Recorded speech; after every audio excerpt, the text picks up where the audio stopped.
Hello दोस्तों, यह कहानी है एक राजा और एक रानी की कहानी। सुनने से पहले कृपया हमारे चैनल को सब्सक्राइब करें और साथ ही लाइक और कमेंट भी करें और जितना हो सके इस वीडियो को ज्यादा से ज्यादा लोगों तक शेयर करें। आइए कहानी को शुरू करते हैं। बहुत समय पहले एक खूबसूरत और समृद्ध राज्य था जिसका नाम मधुरवती था। इस राज्य में हर कोई खुश था क्योंकि यहाँ के राजा अर्जुन और रानी सुगंधा बहुत ही न्यायप्रिय और दयालु थे। राजा अर्जुन शक्तिशाली थे, लेकिन उनका दिल इतना विशाल था कि वह अपनी प्रजा के दुख दर्द को महसूस करते थे और उनकी मदद करने के लिए हमेशा तैयार रहते थे। रानी सुगंधा भी एक बुद्धिमान और करुणामयी महिला थी। उनका सौम्य स्वभाव और समझदारी राज्य की प्रजा के लिए आदर्श थी।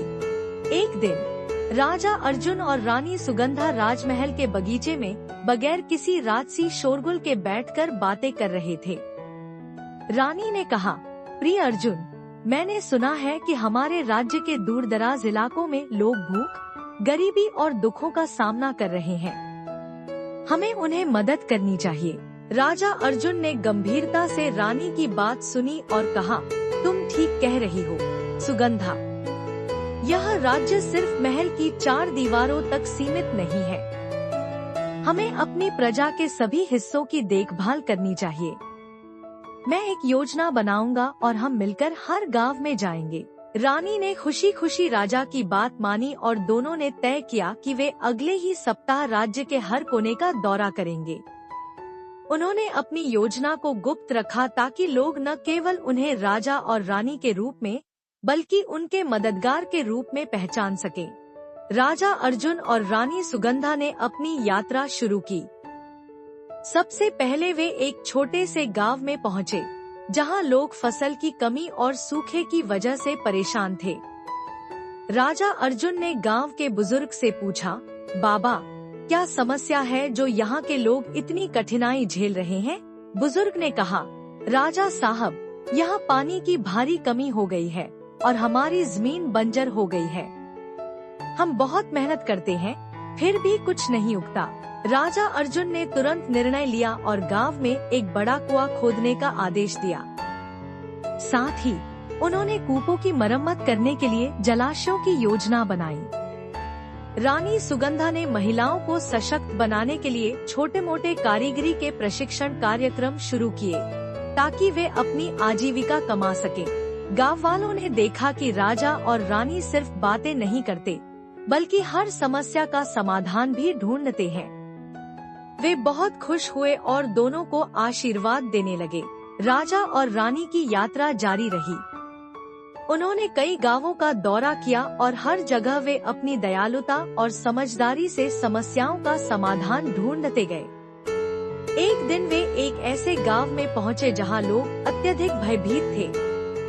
वहां की पंचायत ने राजा अर्जुन से कहा, राजा साहब, यहाँ एक राक्षस की कहानी सुनाई जाती है जो रात के समय गांव में आता है और लोगों को डरा धमका कर उनके सामान लूट लेता है।